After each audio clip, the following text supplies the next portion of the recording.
ഇന്നത്തെ ചോദ്യം ഇതാണ്. റൂട്ട് 256 എന്ന് പറയുന്നത് 16 ആണെങ്കിൽ റൂട്ട് ഓഫ് 0.000256 എത്രയാണെന്നാണ് നമുക്ക് കണ്ടുപിടിക്കേണ്ടത്.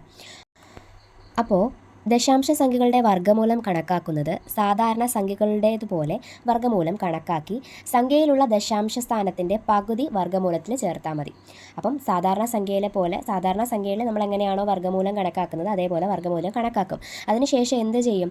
സംഖ്യയിൽ ഇവിടെ കൊടുത്ത് നമ്മൾ കണ്ടുപിടിക്കേണ്ട സംഖ്യയിൽ എത്ര ദശാംശ സ്ഥാനം ഉണ്ടെന്ന് നോക്കും.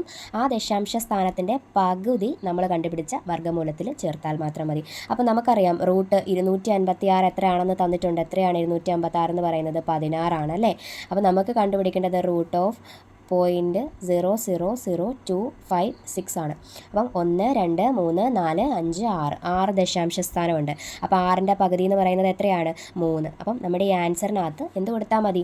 16 ആണ്. 256 എന്ന് പറയുന്നത് 16 ആണ്. ഇവിടെ എന്ത് ചെയ്താൽ മതി? 3 ദശാംശ സ്ഥാനം മാറ്റി നമുക്ക് എന്ത് കൊടുക്കാം? പോയിന്റ് കൊടുക്കാം. അപ്പോൾ ആൻസർ എത്ര കിട്ടും? 6. അപ്പം നമുക്ക് 16 എന്നറിയാം. 3 സ്ഥാനമാണ് മാറ്റേണ്ടത്. 1 2 ഇവിടെ ഒരു 0 കൊടുക്കുക. 0. അപ്പോൾ നമുക്ക് ആൻസർ എത്ര കിട്ടും?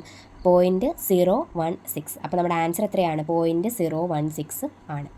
അങ്ങനെയാണെങ്കിൽ റൂട്ട് 196 എന്ന് പറഞ്ഞാൽ 14 ആണ്.